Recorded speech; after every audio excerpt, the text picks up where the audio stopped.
I'm about to share my screen, so please let me know if you can see it. And you'll have to do that verbally because once I share my screen, I'm not able to see the chat. So if you have any questions, feel free to unmute yourself um, and ask your question or, jump in on a discussion because I will pose questions in different stages.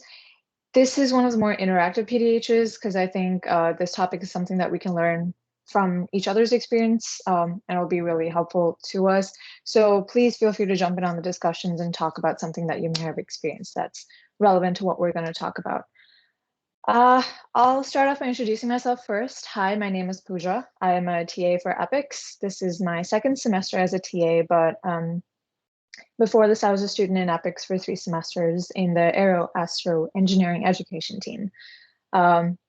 I did my bachelor's in mechanical at Purdue, and now I am pursuing my master's in aerospace engineering with a focus in structures and materials. So anything that's composite structures is kind of my area of expertise, I guess. So that's a little bit about myself. I'm going to go ahead and get started with the presentation. Welcome to How to Work Effectively in Remote Teams.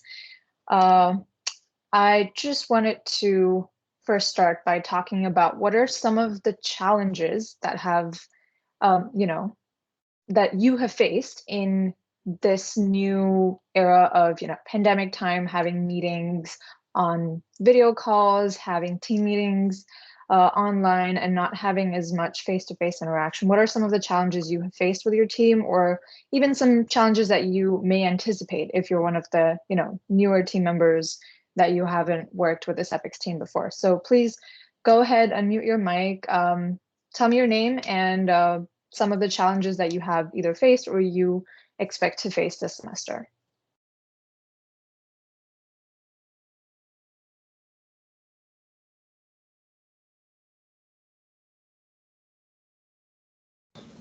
Hi, this is Charles. Hi, Charles.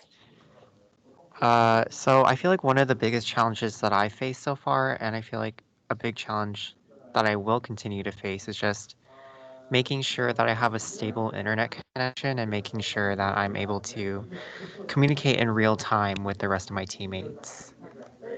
Absolutely. That been a challenge for me as well. To such an extent, I had to go and get an Ethernet cable to help me um, keep a stable internet connection. Because if it's hardline, it's much more stable that way. But otherwise, you never know when things might cut in and out. Thank you for that, Charles. Thank you for pitching in. Did anyone else have anything to add? I'd love to hear more from you. Hi, my name is Joe. Hi. I think it's hard kind of to be engaged or like stay engaged because I feel like it's hard to know when you're going to interrupt someone. And also, it can be hard because I feel like a lot of people don't want to talk on like online things rather than in person just because it's more awkward. Absolutely. That's a great point that you've brought up. And I'm kind of going to go piggyback off of that. I have my screen in front of me right now, and it's just a presentation. I can't see your faces or the chat or hear your names, see your names unless you say it out loud. So for me, when I ask a question and there's that awkward silence, it's awkward for me too, because I'm like, okay, I'm here trying to, get some participation, but I understand that if you're especially in a setting with a lot of strangers, it can be awkward and people hesitate to speak. But I want you to feel free to talk about it. So thank you for bringing that up. Was it Joe or Jill? Did I hear that right? Yeah, I'm Joe. Joe. Thank you. Did anyone else have anything to add?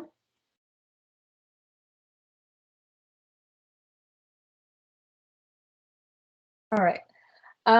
So great points. Some of them are listed here. So technical issues, right? It can be either your camera's glitching. I know people have had issues with their cameras randomly turning on and off, or headphones not being able to connect to the laptop, some kind of hardware issue. Weak internet connection, that's a common one, something that I struggled with as well. If you feel that it's affecting your work to such an extent, you can definitely go get an Ethernet cable. And if you don't have an Ethernet port on your laptop, there are converters that you can get. I got one at CVS. So there's that tidbit of information for you. The people and the environment around you. For a lot of us, especially that live in dorms, you have roommates, or you may have flatmates if you're living in an apartment. You can't always control the noise in your background or the people that are around you. So one way to combat that is keeping your mic muted unless you're the one speaking. So if you're speaking, for me, like me, for example, I am in my room. I have made sure to tell my roommates, hey, I'm going to be in a meeting. I'm going to need some quiet time from 5 to 6. So just letting you guys know. So there's some temporary ways that you can combat that, but obviously it can sometimes be out of your hand if you're sitting, say, in an atrium or in the library somewhere and there's some noise, you can't control it. Different time zones. Now, this can be especially challenging for those of us that have distance learning teammates who might be scattered all across the globe, right? When you schedule team meetings, you have to keep in mind that there's this one or two other people that are in different time zones who also need to be accommodated into the meetings that may or may not work for you. So trying to work around that and getting creative with that, that's another challenge. Lack of in-person interaction for team bonding. This was something that Joe brought up. Thank you for mentioning that. When we're not with each other physically, and especially if you're on a team that meets mostly remotely or has remote team meetings, your interaction or the kind of rapport that you have with your team is heavily affected. When you haven't seen that person face to face, when you haven't interacted with them or been able to engage in their body language, it's really difficult to get a read off of them and see how your chemistry as teammates works in these kind of situations. So that can also be really kind of a hurdle when it comes to finding that sync or being in zone with your team. So those are some of the challenges, and we'll talk about a few ways or some kind of key aspects that we can use to combat that in the coming slides. So how do you overcome it? The first and the most important one is communication. It seems kind of a broad term, obviously, so I'm going to kind of break it down a little bit and talk about how can we maintain effective communication and how can we make sure that when a lot of the work that we're doing in EPICS or in team meetings these days is going to be online, how can we still remain engaged? How can we still have that rapport with our team members and make sure that we're not feeling awkward, there aren't any awkward pauses or silences, and we can still engage, have a fruitful meeting and a good discussion about your project in such a way that it doesn't affect your progress on the goal. So the first one is transparency. You have to be as honest and as forthcoming as you can with your availability, with any struggles that you're having. Because like I said, when you're not in person, your teammates can't read your mind. They can't get a read on what you're going through. So if you're in lab or you don't have the face mask on and the face shield, it's easier for them to try and understand if you're distressed about something rather than you just kind of being silent with your camera turned off and muted at a meeting, right? So transparency can pop up in different ways. First one is making your availability known, right? If there is something that requires your immediate attention from the team and you're not available, let them know that, right? You have your priorities outside of this classroom as well. It is important to set aside a set amount of time for your project and for your team, but that doesn't mean you let it take over your life, right? You want to let your teammates know when you're available, either for meetings, for discussions, for checking in with them, that kind of stuff. Your Microsoft Teams calendar is a great way to kind of keep track of all of your different things. I personally have all of my classes, meetings, and appointments stacked up in there so that I know when I'm speaking to someone, I can just go to my calendar. Okay, are you available between, say, 4 and 5 p.m. on Wednesdays? Sure, let's do that. That is really helpful to help scheduling and make your availability known. Regular status updates. This is important to keep you and the rest of your teammates in check with, how are you doing with your tasks? If one person said that they were going to complete a certain section of the design document, for example, are they struggling with it? Do they need information that they don't have on them right now? This is when it's really important for you to be able to check in with your team members, and not just as a design lead or a project manager, it's good to have that, as a good practice skill set, even in the workplace, to be able to either have biweekly meetings or just kind of 15 minutes on a quick call. Okay, we're just going to hop on. We know what everybody's working on. Are there any immediate fires? So that's kind of like a term for just saying, hey, is something falling apart that needs immediate attention? Something that you can handle by yourself? If not, then let's, check. Everybody's doing well, then we'll check back in with each other at the next meeting or in the lab whenever you meet next. So what that does is it helps you keep your teammates accountable for their tasks, and this will come up again in the next slide, but it also helps you kind of maintain that rapport. Okay, this person is offering their help, or this person is kind of open about being flexible with their schedule. So this just kind of builds that team bonding in a different way, not so, traditional, but it still helps with keeping an open channel of communication. And lastly, when you need help, ask for it. It can be overwhelming. It can be really stressful, especially for those of you that have like 5 or 6 classes, and this is one of them. Like I said, don't let it consume you. So manage your time in such a way that you can give your attention to the project without feeling overwhelmed and with the support of your team. So if there is a task that you feel is too big for you and it's not something that you can do by yourself, reach out to your team members, because they're your resources, right? And it works the other way around as well. If you are the kind of point person for something, say you're the one that's skilled in coding or a particular CAD package, your team members will rely on you to either learn that skill or to answer some questions about anything that they might be working on. So try to be a little open and forthcoming to discussing those things, which brings me to my next point, approachability. When you are speaking with your team members, that getting a gauge on your approachability is really easy if you're in person. But again, having a screen in front of you and sometimes not having your camera on, it's really difficult for others to gauge your body language. It's difficult for them to gauge your state of mind and kind of understand mentally where you're at in the conversation. So it's really important that when you speak in these meetings, or when you type an email or even a text message, that you use a language that promotes that growth mentality. What I mean by that is instead of just abbreviated messages like okay or K or, yeah, I got it. Maybe it might go a little bit, do use some help if you use phrases instead, like, I would love to help you with that, or thank you for pointing that out. I'll make sure to change that. Because we don't know if these new people that we're working with are being curt with us, or they just don't have the time to write a full text message and say something nice. So it really goes a long way if you try to be more cognizant of the words that you're using in your emails, in your communications with your team members, to let them know that you're not ticked off, but you're just, okay, I've got a busy week. I'm sorry if I don't respond to your messages, but I will get to it at the end of the day. Sometimes even saying something that simple really helps for them to understand where you're at. So this also ties back into the transparency a bit. And the last point is you are a resource to your team. So I'm going to reiterate, when you are the point person for something, or you have a skill set that is really important to your team, say 3D printing, if you've had a lot of experience with that, your team members will rely on you.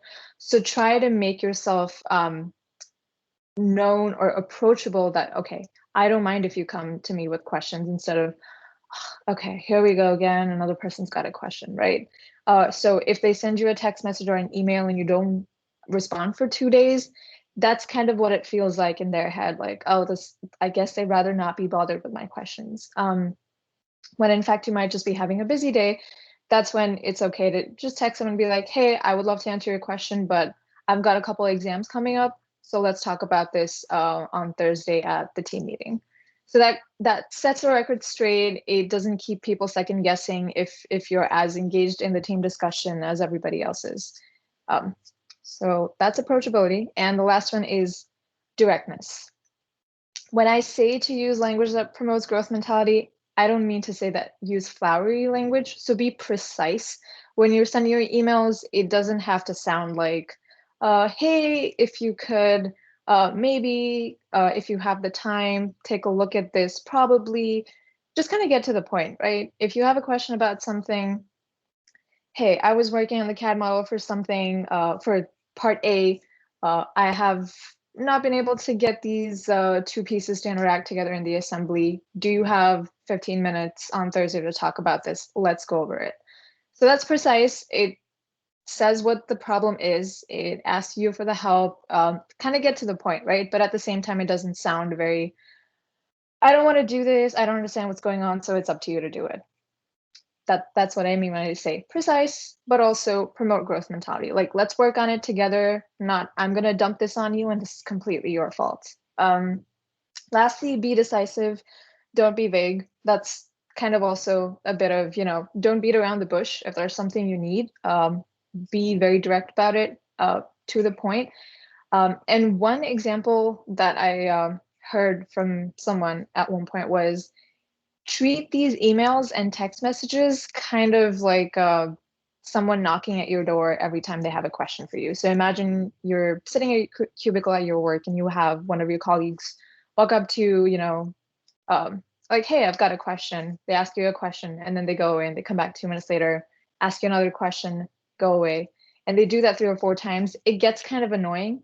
It's just easier if you set aside some time and be, I've got 4 or 5 questions for you. Let's hash this out right now and talk about it, instead of sending them 10 emails and overloading them with questions, or, you forgot to put certain information in an email before. So yeah, be decisive, don't be vague, and be to the point. Don't try to overwhelm people with like a million messages. Be concise. If there's a lot of stuff that needs to be discussed or talked about, probably bringing it up at a team meeting might be the best, unless it's something that requires urgent attention, then, weigh the priority accordingly. So I'll take a pause here and open it up to a little bit more discussion again. What if this jogs your memory, or if there are other effective communication techniques that you have used with your teams that have really worked for you? So again, go ahead and mute yourself, tell me your name, and tell me any effective communication techniques that have worked for you and your team.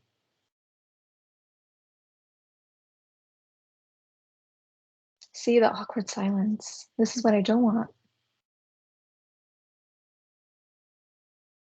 Hi, my Hi. name is Maya. Hi, Maya. So my team, in terms of like communicating about availability and stuff, I think a lot of people recently have found lots of new like applications that help in terms of group coordinating and stuff. So we've been using applications like When to Meet and things like that to help coordinate stuff that would otherwise be a little bit messy. Yeah, absolutely. Using tools like that to keep everybody on the same page for even things like team meetings, very effective. Yeah, thank you, Maya. Anyone else? Hi, I'm Kendra. Hi, Kendra. My team, or at least the teams I've been on, we always make a group meet so that we can be in contact with each other, especially for smaller things or things that like can be answered pretty quickly, and just make sure that I don't know if this falls within communication, but just making sure that we put all of our documents and stuff into like one place, like a Google Drive or something, so that everyone has easy access to it and we're not trying to ask each other for documents and etc.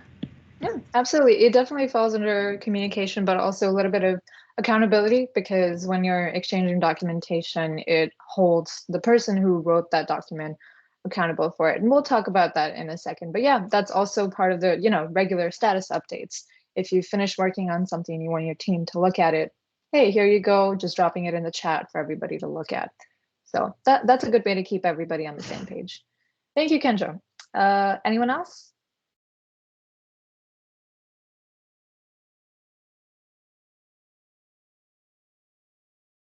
Okay, I'll take that silence as time to move on to the next slide. Team accountability. We kind of touched on this a little bit last semester. Obviously, a lot of these different aspects tie into one another. But team accountability, how can we hold each other accountable for our team tasks? Maintain checklists For me personally, I find to-do lists really, really helpful and really satisfying when you're done with that task and you can cross it off and tell yourself, okay, I feel so accomplished. I crossed off 4 things off of my list today. Or even if they're, bigger chunks, break it down into smaller sub to-do checklist boxes and cross it off as you go. And that doesn't just work on an individual basis, but also on a team basis. So this semester, for those of you that are returning, you will have noticed in your notebook, you have a new tab that says goals for the week. So it's a great tool to be able to type down the different, goals that you might have for the week. If it's a checklist you either have for yourself for tasks that you need to get done in the week, or as a team, if it's something that you plan on getting completed in the week and you're just kind of keeping a dashboard for everything, it's a great tool to use when, say, you meet up on Sunday for a team meeting and you've got your lab on Thursday, and on the Sunday meeting, you all assigned work to each other. Everyone's kind of the responsible owner for a certain task. One person's taking care of the documentation, one person or 2 people are taking care of the prototyping, someone's 3D printing, someone's running an analysis. If you have a kind of either spreadsheet or that checklist with, okay, these are the tasks and these are the people responsible for it, it's just gonna make things go that much smoother, because now you know who to reach out to if you've got a question on the progression of a certain task, or hey, do we need to move people around because this task seems like it needs 3 people instead of 2, and the documentation can be done by 2 people instead of 3. So that helps also in resource management a little bit. Have an estimated date of completion for each task. So instead of kind of just saying it in the air, like, yeah, I'm gonna take a look at this part, look at it online, do a bit of research. That's a term that we use very loosely. Be more specific. If you're gonna do research on a part, make sure you know what the resources you're looking at are to learn more about it. Who are you talking to? Is there a team member that you're working on it with? How long do you think this is going to take you? So it'll help you keep track of the different aspects of your project and the progression for each task of that. And that's why we have Gantt charts. Those are really, really helpful. I have personally used Gantt charts outside of courses, where not just the tasks, but that extra column of having that responsible person or someone who's going to take ownership of the task is also mentioned in there. So you don't just break down your Gantt chart by, okay, we've got semester budget, we've got who's going to complete design document, who's going to do the prototyping. Those are big, very, like broad chunks of tasks. How can you break that down further? Prototyping involves, okay, this person's going to work on the CAD package. They're going to design parts A through C, and then say another person is going to work on the assembly of it, and then the 4th person or the 3rd person is going to work on 3D printing it, and then the 4th person is going to work on either sanding it down, something that needs to be painted. So those are all the subtasks. So you can further break it down and then put a timeline for each of them, and then the person responsible. So not only is it a great way to kind of keep a dashboard to keep track of everything for the leadership, but also for the rest of the team to, again, be on the same page, keep each other in check, and just kind of know what's happening, even if it isn't directly related to your task. But does someone else need your help? Is there some place that could use your expertise? It's a great way to know that for your team. So meeting minutes, documentation, make sure that you're doing that. Next one, regular check-in sessions with team members. And I'm saying this here again because it is so important. That is why we also encourage you to have team meetings outside of lab. You should be having team meetings outside of lab. It's because we don't want it to be that you have this 2-hour lab session in a week where it's the only time the team is coming in and discussing things, making decisions, or even working on stuff. Because a lot of the times what happens is you use the lab time not to have team discussions, but to work on things, right? Which is great. But when you have a certain amount of time set aside specifically for talking things out, it helps a lot more, because the tasks that you can otherwise do in your own time and be flexible with your schedule, and you might not need the entire team there for it, you can then go to these meetings and talk about, okay, I ran into this issue when I was making the prototype. So possibly in the future, we might have, or our project partners might have issues with working on this part of the design. So let's try to rethink that a little bit. Or if it's something like, hey, we were 3D printing something, but this the material expanded while 3D printing, so we're going to have to change our tolerances or the dimensions in the design. So we need to go back to the drawing board for that. So these things are not happening as you're meeting, but these are happening as you're doing it, and then you can discuss it when you're meeting. So make sure that you're using those regular check-in sessions to discuss things and not just to work on stuff, so that when you do hit a wall, you have a set aside time to talk about it with your team, gather ideas, and get the whole brain power of the entire team to be able to solve that problem. So that's regular check-in sessions. Consistency. This is a bit more on the individual level and not just holding your team accountable, but yourself as well. With this class, knowing that it doesn't have exams or like a weekly homework deadline, it's really easy to procrastinate and lose track. And I'm saying that from experience because even I have taken this class as a student, and there will be times when you'll leave like 3 or 4 weeks worth of, notebook completely empty, and then you're trying to turn stuff in for the notebook check, and you're like, damn it, I don't remember what I wrote in week 2 or what I did in week 2, so I don't know what to write. If you find yourself doing those kind of things, it's really helpful. What I found helpful for me was to set aside a certain amount of time every week, either before or after a lab, because it was just, for me, if I could chunk the whole thing in together, it just worked. Like, it just flowed. If it doesn't work with your schedule, then you can try to put it either somewhere on the weekend or somewhere around your team meeting times, to just take the time and jot down the stuff that you worked on for that week. So you're keeping your notebook full, and it doesn't even have to be completely in detail. If you feel like you don't have a lot of time to type out a reflection, you can talk about a theme that you think will be relevant to that week, but you just don't have the time to write it right now. So that, okay, a couple weeks down the line, if you look back at it and you see these few pointers that you wrote for yourself, you're like, okay, I remember now. This is what I can write the reflection on, which is much more easier than having completely nothing at all in your notebook, entirely empty, and then you're getting to the day when it needs to be submitted. You're like, oh crap, I'm gonna have to, just expand something out and write something, elaborate, but you're taking the stress off of yourself when you don't procrastinate it. So keep up with your deliverables. This one, kind of general. It can be deliverables for your team, deliverables for yourself, like your PDHs. The sooner you get it done in the semester, the better, because as most of you may know, this semester gets much more fast-paced in the second half, right? After you've had your first design review, you've got some feedback, you've got maybe you've got a bit more direction, or a lot of you might be scrambling to meet a delivery deadline.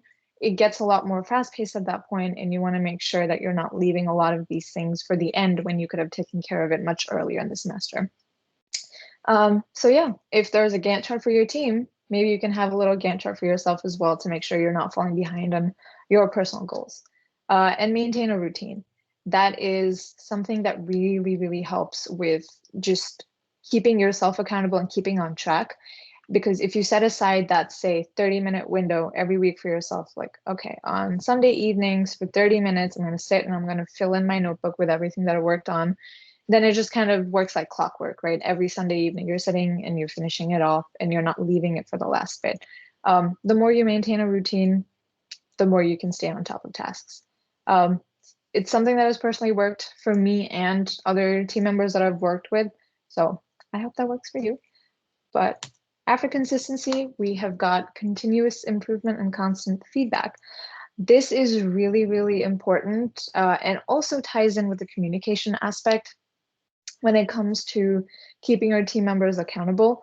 If there is a certain problem or friction that you're facing with team members with the way they work or with the way your team meetings are being held, and if there's some sort of fallback that's happening, make sure you bring that up in team discussions. I know it's difficult to be confrontational, but I say that because when you bring these things up and together as a team, if you keep an open mind and talk about it, it's much easier to take care of it sooner than later when, say, you realize in week 11, okay, we've been goofing off too much at team meetings and, watching random YouTube videos instead of actually talking about the project.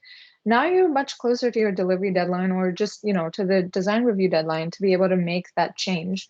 Because if you make these changes sooner in the semester, then you can maintain that routine and kind of keep it going and keep everybody in check. Even if it's something like your weekly meeting times, right? As you go through the semester, you may realize, okay, these assignments are due exactly at midnight on the days that we have our team meetings, and it's not working for me anymore.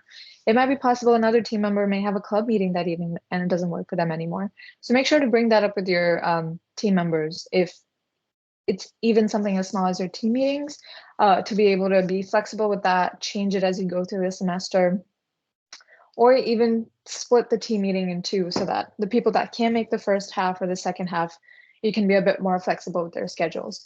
And the whole reason for doing this is obviously to accommodate your team members, but also to make sure that you're holding those members accountable who can't make the meeting. So they can't use it as an excuse that, oh yeah, Wednesdays at 6 don't work for me anymore. So I'm just gonna check the documents or, join in remotely with my camera turned off and participate in the team meeting, but not really. When you make that extra effort to meet with each other and you make that extra effort to accommodate their schedules, it improves your rapport, it keeps your communication lines open, and it keeps you accountable for everything that's going on in the team. So I think that's all for accountability. I'll take a pause here again and open it up to see if there are any hacks that you guys use to keep your team members accountable, or if there were times when you had issues with holding your team members accountable. So again, unmute yourself, tell me your name and your tips for holding your team members accountable.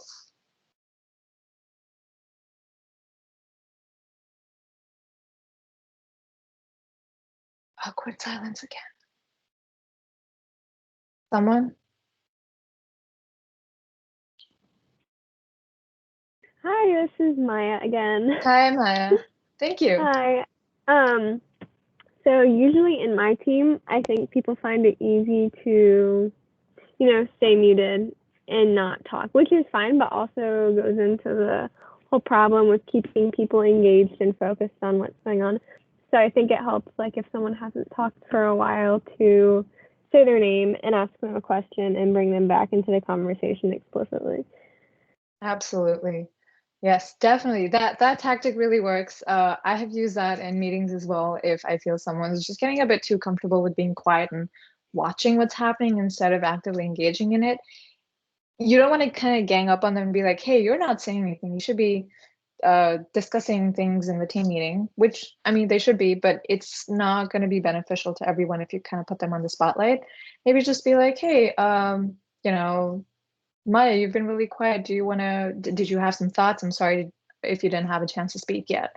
So that growth mentality communication piece comes in here. You're not telling them that, hey, you're too quiet, you're not talking, but we really want to hear your opinion and your side of things because we value your input. So there's a slight difference between the two. But yeah, thank you, Maya. Great idea. Anyone else have any inputs on how to hold your members accountable? Hi, this is Joe again. Hi, Joe. So last semester it was pretty easy because for my sub team there was only one other person, so it was just easy to text and also make detailed plans of what we wanted to get done in every out of lab meeting, and then we kind of would make enough time available so we could stay until that was finished. And then, but this semester we have more people in our sub team. So far we've just been making deadlines well enough in advance. And also we're meeting this week to develop a schedule for the semester. So hopefully that will help. Yeah, schedules, Gantt charts, they all help.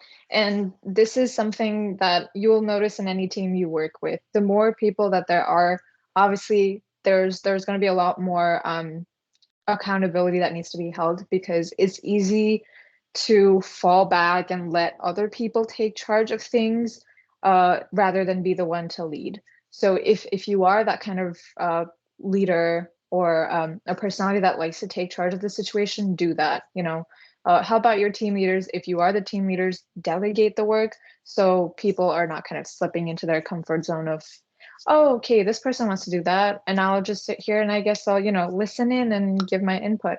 But sort of pull them into that conversation and make sure that they have something in that Gantt chart or their schedule that they are assigned. But yeah, thank you, Joe. Any other last comments on team accountability?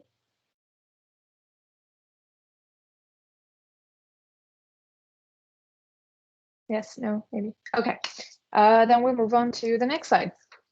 This one's a bit about yourself. Take care of yourself. This entire situation is really overwhelming with having most of your classes online. This lab, for a lot of you, may be the only class that's in person. So I know you can be on two ends of the spectrum. Either you're the kind of person that really loves it because you get to get out of your room and go to the lab, or you're the kind of person who's like, gosh, this is the only thing that I need to go to campus for. I wish I could stay indoors. And I can understand this side as well, because considering the weather, it's probably not that fun to go out for a walk and walk all the way to Armstrong to go for your lab. But again, don't overwhelm yourself. So over here, we're going to talk a bit about how you can manage those expectations and not kind of just bubble with anxiety the entire time. Goals, set realistic goals for yourself. So SMART goals, I'm going to talk about this and just sort of, referencing back to when we were talking about being specific about those goals. So what does SMART stand for? Specific, measurable, attainable, relevant, and time-based. I will refer back to that research example again. When you say you're going to do research on something, that's your way of saying, okay, I'm going to look into this because I don't know a lot about it. But what does that entail, right? You could Google something, you could find a few resources about it, you could read about it, and you could call that research. But is that really specific? Are you able to measure that? Did you time yourself for it? Like what was it? What was the metric for it, right? How can you be more smart about those goals? You can be more specific by giving those metrics, by measuring it and saying, okay, I'm going to look at either 3 different research papers or 5 different websites, and this couple different YouTube videos that seem to have information on this. And I'm going to spend 45 minutes to an hour, and I'm going to create this document that has my notes on everything that I've learned from it. It can be on something about batteries. I know one of the teams I TA had to learn about different types of batteries and what would be the most useful for them. Okay, what am I learning about lithium-ion batteries? What am I learning about, normal 9-volt batteries? What kind of batteries are used in toy cars? Is this something that's going to be applicable to us? Let's look at a little bit of the chemistry behind it. So that's more specific. And when you set aside that goal of, okay, I'm going to spend an hour on these 5 links that I need to look at, a little bit attainable, right? It's not like I'm going to scour the entire internet, try to look for something. It's time-based. It's a bite-sized piece that you can take off and you're not overwhelming yourself. The second point is leave room for flexibility when you're setting those goals. A lot of us can sometimes think, oh yeah, okay, this part I have to design in Fusion 360. Okay, I've got the tubing part of it and I've got the valve part of it. I'll finish it over the weekend. I'll give myself Saturday when I've got like 3 other homework assignments to do. And then you kind of crunch everything in together and you overload yourself. This kind of ties back to is it attainable? Is it time-based? Set aside a certain amount of time, be realistic about it. Are you going to be able to finish creating these components in Fusion 360 by the end of the weekend? Do you need 5 days instead of 2 days? Communicate that with your team and give yourself some room to breathe. But at the same time, don't get too comfortable with, okay, if I don't complete it this week, I can do it next week. It's okay. We're still, figuring some details out. You don't want to let that be the reason for you to get too comfortable. So it's striking that balance between not going completely anxiety crazy and trying to get like a lot of things done in a very little time, but you also don't want to be that person who's not doing anything at all, and just kind of taking a chill pill and gliding through the class, because that's just not how this works. Clearly define your living space and workspace. If you are having your short weekly check-ins or meetings, and this can even apply to, for those of you that have classes online, if you're doing it from your room, try to have a clearly delineated learning space and workspace. If you're sitting in your bed and you've got a bag of Cheetos open and you're listening to your lecture, that's not, no one's productive there. No one's gaining anything, because your bed is also your sleeping place. It's also probably the place where you watch Netflix. It's, you are in that mental state where you're not your most productive self. So you have to train your mind to kind of be like, okay, if I'm in bed, this is my relaxing time. If at my desk, this is my I'm gonna get stuff done time. So for those of you that live in dorm rooms, I know you may not have that luxury of having too much space to work with, but even just setting aside that rule that, okay, if I'm gonna be up on the bunk bed, I'm just going to be here to relax, either take a quick nap or, watch Netflix in bed and relax. But if I'm going to be down at my desk, it's only going to be for work, or I'm going to go to the library and do it. I personally used to be the kind of person who would go to the library or to some study area in one of the engineering buildings to get my work done, because I could never focus in my room. The second I get into my room, I'm like, this is my comfy zone, so nice, so cozy. So that has been a challenge for me, changing to this kind of setup where a lot of my classes are online. And I have to tell myself, Pooja, don't crawl into bed or you're going to fall asleep or you're going to end up on Netflix. But again, flip side to this, we don't want it to be the other end of the spectrum where you are working everywhere. You're sitting at your dining table, you're working. You're sitting in your bed, you're working. You're going to the lab, you're working. You have to give yourself that time to switch off, relax, recuperate, take a break. That really helps you stay focused, because your brain can only do so much. You don't want to overwhelm it. You don't want to keep going back to back. And I know in theory it sounds great, but when you're taking like 15 to 18 credits and you've got all these projects and group assignments and homeworks, it can be a lot. But even then, it's okay to take a break, to just give yourself a break and to kind of get a change in perspective, because this has happened to me a lot of times when I just need a change of environment. I'll go out for a quick walk, or watch like a 20-minute YouTube video or something, or just like close my eyes and sit for a while, listen to music, if that's the kind of thing that you need. And I'll look back at a problem that I was struggling with and be like, oh wait, I didn't look at this before, I need to work with this equation, or that light bulb just kind of strikes and you get that inspiration to kind of look at things from a different perspective. So it really helps if you just walk away from it for a bit and get a little change in environment, relax a bit. Your brain needs to just reset for a hot sec, and then you can get back to working what you were. What helps you strike that work-life balance? I know, because this entire setup has been so crazy, I want to know what a lot of other people have been doing to kind of cope with the challenges that come with going to school in pandemic. So here's your discussion chance again. Unmute yourself, tell me your name. What is your best practices for managing your time, not overwhelming yourself, and maintaining that balance?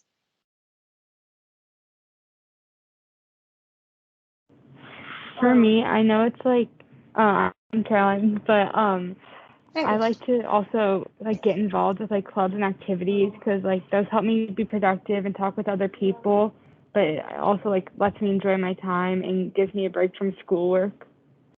Yeah, definitely. Clubs definitely really, really help. And it's also nice in a lot of times because you get to meet people outside of your major. And sometimes it just really helps to meet people who are not all either in technology or in engineering or in accounting, because you can just get like a fresh perspective from people. It's really nice. Yeah. Thank you for that. Caitlin? Was that Caitlin? Caroline. Caroline, sorry. All right, thank you, Caroline. Anyone else with any tips that they do to take breaks or just help with their mental health?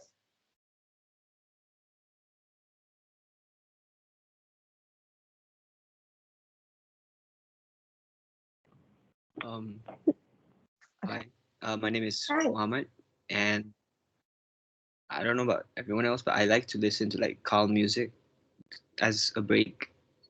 I don't know. Yeah. That helps. That helps with me. So Definitely. Listening to music is one of my favorites too. But I'm usually on the other end of the spectrum.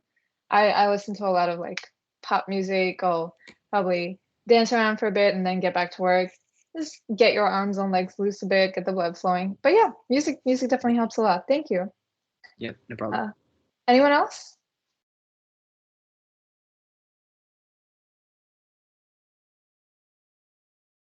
Any tips on how you set goals for yourself? Is there a certain tactic that you use to split up all the time that you have to do for all different classes? I write everything in a planner every day, and I try to write things that I know I either have to do today or I'll have time to do. Because last semester I would write too much and then I would never feel like accomplished at the end of the day when I had so much left. Absolutely. Is that Joe? Yeah, sorry. Thank you, Joe. No, absolutely. Great thing. Having that checklist, having a planner, being able to split everything, and don't be dejected if you see that your to-do list still has a bunch of things unchecked on it, right? It's okay if one day has a little lesser work than the rest of the days. It's okay to give yourself that break once in a while. Don't work yourself to the extent where you're just wearing yourself out and burning out. I'm glad this semester they have the reading days sort of incorporated in the middle for different weeks. So it'll give all of you a chance as well to sort of take a step back, take a week off of the work and just be able to reset and recharge. But yeah, thank you for that. Any other self-care tips or goal setting tips that anyone might have to add?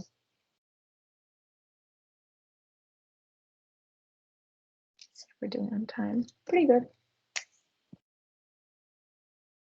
All right. I'll move on to, I think this is pretty much the last slide. Yeah, general meeting etiquettes. So these are some reminders for those of us that are still getting used to being on online meetings. Keep your mic muted to avoid background noise. This one is, again, going to tie into that first slide. If we talked about you can control the people and the noise in your environment. So if you're not the one that's speaking, mute yourself. If you are the one that's speaking, a lot of the different apps like WebEx or even Microsoft Teams have the option of raising your hand. So then the presenter can see, okay, you've got a question, or if you're having a team discussion, someone can probably call out your name. That can also help avoid that awkwardness of, okay, this person's talking, but I don't want to butt in. So I can just like virtually raise my hand and then let them know, okay, I've got something to say. Sometimes it might also help just to kind of unmute yourself and be like, hey, I have something, and then take a second. And then when people have sort of heard that you're trying to chime in, you can be like, yeah, thank you for, taking a second. Here's what I thought, and here's what I have to say. So instead of just kind of cutting someone off and like rambling into a conversation completely, just kind of be like, hey, one point, get people's attention, and then start speaking. The next one's kind of obvious, but people forget to do that. Charge electronics.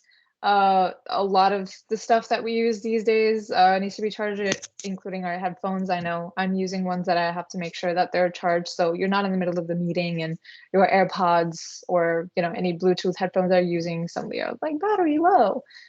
You don't want that to happen, especially during meetings with maybe your project partner, or if you're doing design reviews, right? Because those are all going to be online. Charge electronics, keep your chargers handy.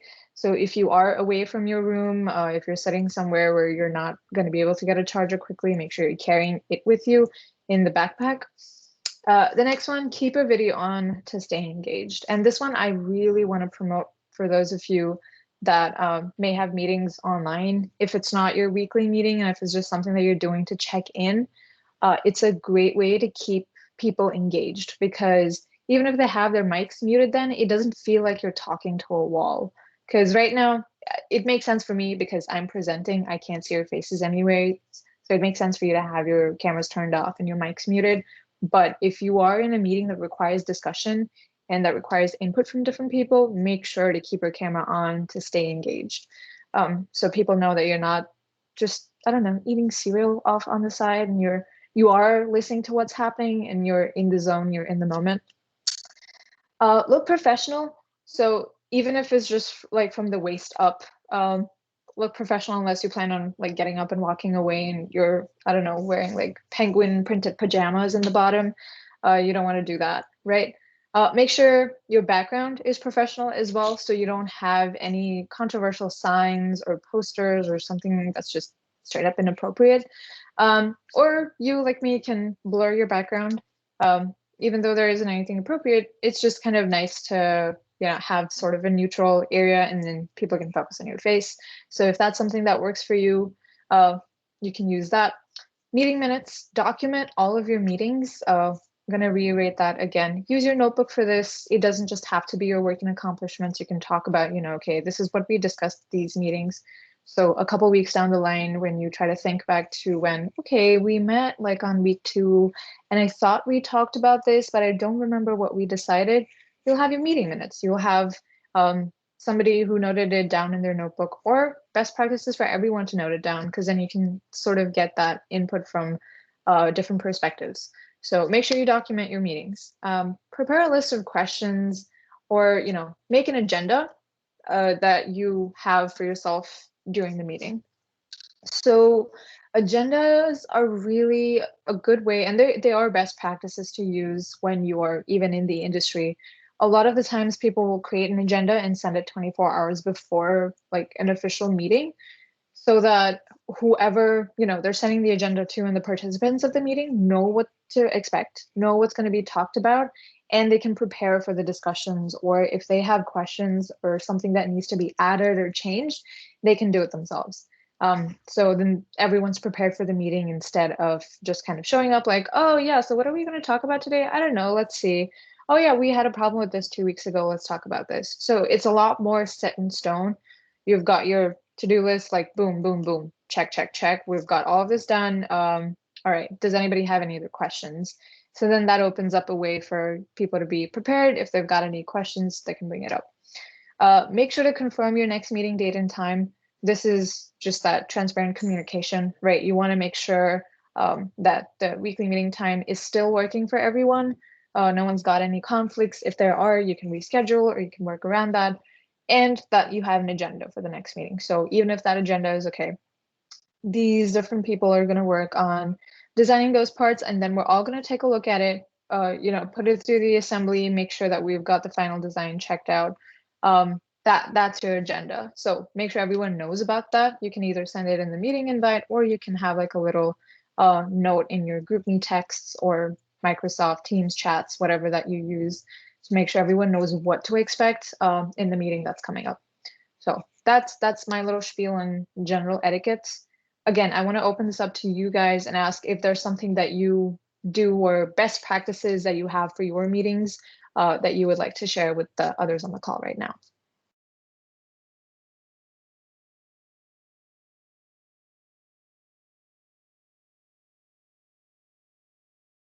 Anything? Any tactics that help y'all with keeping track of your meetings? Help me out. I did like to keep track of my meetings at the beginning of the semester. It's kind of just like things in general. I did like the Excel thing where you put the date and the time and then like label it, and then you can like organize it. And so it was just like a quick way to keep everything in one spot, and then just putting things in your calendar right away so you're like alerted when they're coming up. So are you saying you would record your meeting somewhere and put the link in an Excel spreadsheet? Yeah, like keep track of like notes and just like also just the dates that they are. So like I'd never miss them, when I'm always like prepared. So like when I sign up for anything, like including this, I like wrote down the time. I like wrote down the link just so I was prepared and could come on time and be ready. Oh, that's perfect. That's a really good idea. Thank you for sharing that. Yeah, definitely having a spreadsheet with the date and time, or any kind of document that basically tracks where can you find the meeting notes, where is the important information for this, everything, all of the key details in one spot. That is a great tool. Thank you for sharing that. Anyone else?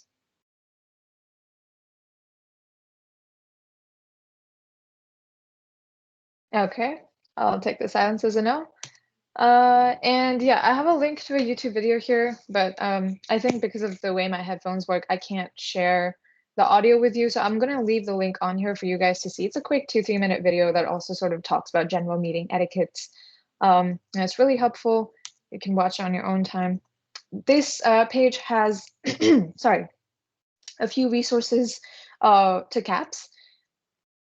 So a couple of the resources are adjusting to the new normal, obviously. I know it's been almost a year since the pandemic began, but even then it's sort of nice to know that, you know, everyone's in the same boat. We're all figuring these things out as we go along.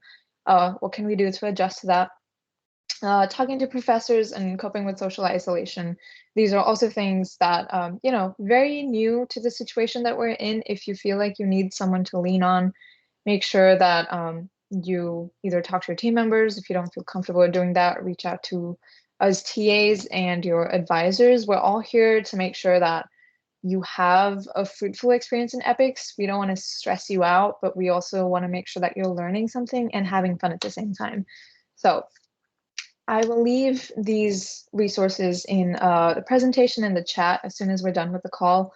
But right now, I want to open up in the last 4 or 5-ish minutes that we have to see if you guys had any questions for me or any topic that you wanted to discuss that was kind of in the realm of what we just covered.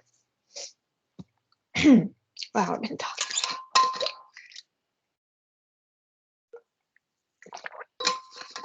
Any questions?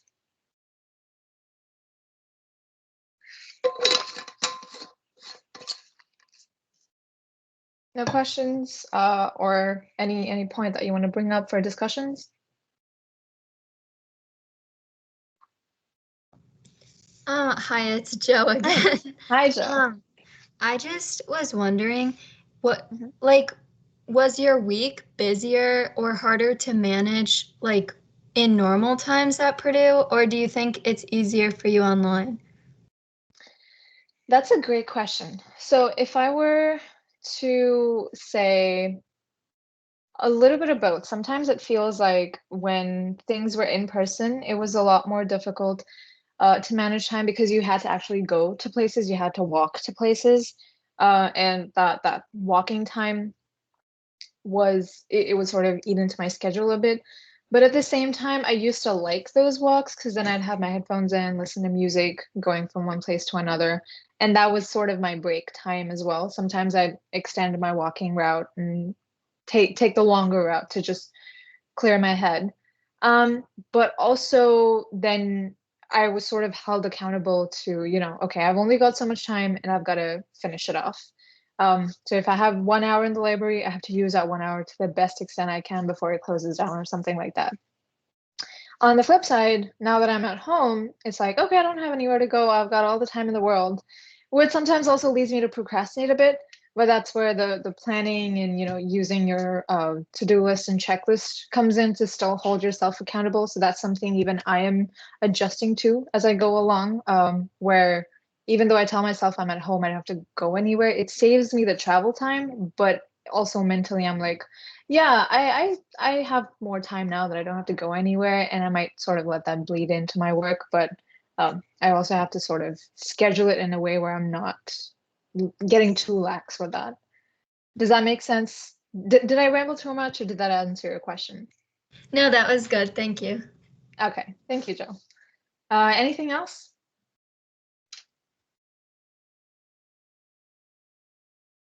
All right. If that's all, then I will end the meeting here. I will share this presentation in the chat so you guys can access that. I'll stop sharing my screen. All right. I'll hang around for another minute or two if someone has any questions, but I'm going to stop recording. And yeah, thank you for coming. I really appreciate y'all jumping in on the conversation. Hope you learned something from this and took something away. But thank you for taking the time. Thank you. Thank you. Thank you. Thank you. Thank you. Thank you. Thank you. I actually had a quick question. Yeah, go for it. Is there any survey or anything we need to do for attendance? No, there's no attendance in PDHs anymore. Okay.